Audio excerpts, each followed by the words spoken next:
और इस वक्त की बड़ी खबर है, शिवालिक के बाद नंदा देवी का वेलकम जो है वो वाडीनार पोर्ट पर किया जा रहा है, क्योंकि वाडीनार पहुंच गया है। ये आपको वो तस्वीरें भी दिखाएंगे जहां पर देखिए ये एलपीजी वाला शिप पहुंच गया है। भारतीयों के लिए ये बहुत राहत की खबर है।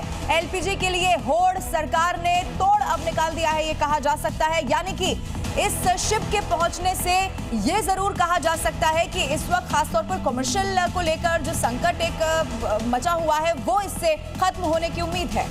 बिल्कुल, कल शिवालिक पहुंचा था, आज नंदा देवी शिप पहुंच गया है। एक और शिप आज पहुंचने की जानकारी मिल रही है, लेकिन फिलहाल ये दो शिप भारत के लिए बहुत ज्यादा अहम। एलपीजी का मुद्दा पॉलिटिकल गलियारे में भी लगातार गूंज रहा था। और ये तस्वीर देखिए, ये तस्वीर जो है वो राहत की तस्वीर है, क्योंकि हॉर्मुज स्ट्रेट से फिलहाल कोई भी जहाज जो है वो निकल पाए इसकी संभावना बहुत ज्यादा कम है। डिप्लोमेटिक तौर पर भारत ने बहुत बड़ा प्रयास किया। ईरानी एम्बेसडर टू इंडिया से बातचीत की गई, आराची से बातचीत की गई और उसके बाद ये पॉसिबल हो पाया। और इसीलिए भारत की कूटनीतिक जीत के तौर पर भी इसे कहा जा सकता है। देखिए, जब भी भारतीयों पर किसी तरह ऐसे कोई संकट की खबर होती है तो भारत सरकार कैसे काम करती है समझा जा सकता है। आइए अब कुछ ग्राफिक्स आपके सामने रखते हैं, इससे जुड़ी हुई और डिटेल देते हैं आयुष। बिल्कुल, देखिए कल जो शिवालिक है वो एलपीजी कैरियर पहुंचा था, 90,000 टन से ज्यादा एलपीजी इसमें थी। दूसरा कैरियर नंदा देवी पहुंच चुका है। वाडीनार की तस्वीरें एक्सक्लूसिव जी न्यूज पर आप देख रहे हैं। और तीसरा जिसका इंतजार है, क्रूड ऑयल टैंकर कैरियर जग लाड़की, ये भी कुछ ही वक्त में पहुंच जाएगा।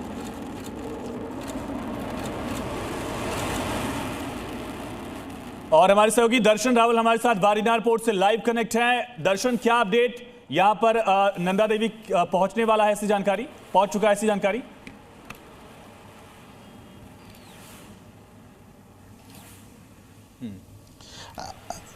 जी, जामनगर और द्वारका के बीच ये वाडीनार जो पोर्ट आया हुआ है वहाँ पे जो नंदा देवी जहाज है वो पहुँच चुका है। और मेरे पीछे ये जेटी देखी जा सकती है। इस तरह की जेटी मिडल सी, यानी ये पोर्ट से तकरीबन 12 किलोमीटर दूर दरियाई सीमा के अंदर वो जेटी आई हुई है, जहाँ पे ये नंदा देवी जहाज को खड़ा रखा गया है, जिसमें 47,000 टन जो है वो एलपीजी लाया गया है। जो एलपीजी गैस है, दो बात यहाँ पे मिल रही है कि पूरा का पूरा जो एलपीजी है वो तमिलनाडु में भेजा जाएगा। एक दूसरी बात ये भी है कि उसमें से आधा एलपीजी यहाँ पे रिफिल करके आधा एलपीजी तमिलनाडु भेजा जाएगा। अभी ये कंफर्मेशन पूरा जब यहाँ के जो पोर्ट के चेयरमैन है वो एक इंटरव्यू देंगे, उसके बाद मालूम पड़ेगा। लेकिन अभी ये जानकारी मिल रही है कि एलपीजी का डिस्ट्रीब्यूशन इस तरह से होने वाला है। और साथ ही में जिस तरह की यहाँ पे प्रक्रिया की गई, जिस तरह से ये दोनों जहाज पहले सोमवार को शिवालिक जो जहाज है मुद्रा पोर्ट पे आता है, उसके बाद कुछ ही घंटों के बाद जो वाडीनार पोर्ट पे ये दूसरा जहाज जो नंदा देवी जहाज पहुंचता है। यही दिखाता है कि भारतीय सरकार, प्रधानमंत्री नरेंद्र मोदी लोगों की चिंता कर रहे हैं और जो कूटनीति जो आजमाई गई है वो भी यहाँ पे एक सफल पाई गई है। दूसरे देशों के साथ जो संबंध है वो यहाँ पे काम आए हुए हैं, जिसकी वजह से जो अन्य देश नहीं कर पाए वो भारत ने कर दिखाया है। और भारतीयों की चिंता करके जो एलपीजी सिलेंडर की जो दिक्कत यहाँ पे सामने आई है, रेसिडेंट के साथ जो कमर्शियल एकमों को यहाँ पे जो प्रभावित हुए उनको एक खड़ा करने के लिए, और साथ ही में कमर्शियल एकम जो बंद ना हो वो पहले जैसे शुरू रह सके, वो सब बात देखते हुए ये पूरी प्रक्रिया की गई, उसमें सफलता मिली है। और आज दूसरे दिन यानी सोमवार को एक जहाज आने के बाद कुछ घंटे के बाद दूसरे दिन ये दूसरा जहाज यहाँ पे आ पहुंचा है और उसके बाद आगे की प्रक्रिया यहाँ पे शुरू हो चुकी है। लेकिन पूरी स्पष्ट जानकारी यहाँ के चेयरमैन देंगे, जब इंटरव्यू देंगे तब मालूम पड़ेगा लग सकता है क्या। और वहां से अपडेट इस वक्त आपके पास है, लाया गया है उसका डिस्ट्रीब्यूशन किस तरह पे होगा और कहाँ ले जाएगा।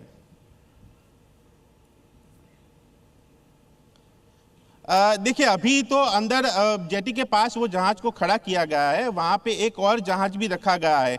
जो आधा गैस जो उसमें रिफिल करने की बात है, अगर ये बात सच है तो उसमें जो वो प्रक्रिया है वह शुरू हो चुकी होगी, क्योंकि कुछ घंटे हो चुके हैं जो जहाज यहाँ पे आया है उसके। और इसीलिए यहाँ पे देखा जा सकता है कि जो आगे की प्रोसेस जितनी यहाँ जल्द हो वो यहाँ पे पूरी प्रक्रिया की जा रही है। खुद चेयरमैन उस जगह जेटी पे जो है वहां पे पहुंच के पूरा उन्होंने जायजा लिया है कि किस तरह की वहां पे प्रक्रिया चल रही है। और साथ ही में वो क्रू मेंबर को भी वहां पे एक बधाई दी जा रही है, क्योंकि जो जहाज 8 दिनों में गुजरात पहुंचना था उसको 15 दिन से ज्यादा समय यहाँ पे लगा है। उसी के बीच वो क्रू मेंबर किस तरह से वहां पे एक संघर्ष करते होंगे, उन लोगों को यहाँ पे एक बधाई भी दी गई है। और साथ ही में हर भारतीय यहाँ पे एक गर्व महसूस कर रहा है कि ये एलपीजी जहाँ गुजरात में आ पहुंचा है, जो अन्य जगहों पर भी पहुंचा जाएगा, उसे एक बड़ी राहत मिलेगी। और भारत सरकार के प्रयास को भी यहाँ पे लोग बधाई दे रहे हैं और एक गर्व भी महसूस कर रहे हैं एक अपने भारतीय होने का। ठीक है श्याम सर, ये नंदा देवी का यहाँ पहुंचना, इसमें अनलोडिंग और बाकी प्रोसेस में कितना टाइम लग जाता है, अगर आसान भाषा में समझाएं आप? देखिए, एक तो सबसे पहले मैं आपको बताऊं, ये बहुत इंपॉर्टेंट जगह है वाडनार और मुद्रा, इसके ऊपर हमारी नजर रहती है। एक एक जेट्टी, एक एक मूरिंग बॉय बहुत इंपॉर्टेंट इसलिए है कि भारत सरकार ने जो अभी आदेश जारी किए हैं उसमें ये फिक्सर्स और ऐसी फैसिलिटीज को भी बढ़ाने के लिए कहा गया है, क्योंकि अगर ये आते हैं तो अगर 4 या 5 शिप एक साथ आ जाते हैं तो हमें उनको बर्थ करने की फैसिलिटी नहीं है। देखिए, कम से कम तो एक तो 18 से 36 घंटे तक का समय लग सकता है अगर 1 लाख मीट्रिक टन का 1 लाख टन का एलपीजी लेके आया हो इस तरह का, तो कम से कम आप 1 दिन से 2 दिन मान के चले। और ऐसे जेट्टी बहुत कम है, बड़ा एक्सरसाइज करते हैं। एक शिप पर लगभग 40,000 टन से ज्यादा मीट्रिक टन से ज्यादा एलपीजी है जो हम बता रहे हैं जी।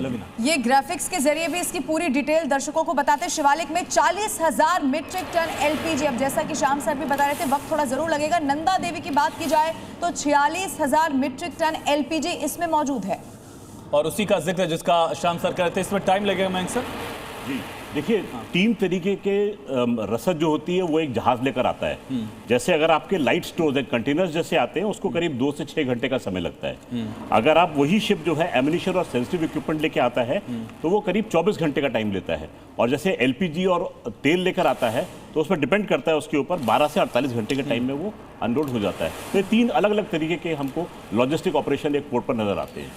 तो मान के चलिए, स्थिति इससे भारत की जो क्रिएट की जा रही है एलपीजी की कमी है वो कम से कम दूर हो जाएगी, क्योंकि स्थिति ऐसी खराब है नहीं जैसी कि पोर्ट्रे की जा रही है। जी ठीक है सर, लौटेंगे इस पर और भी बात करेंगे, लेकिन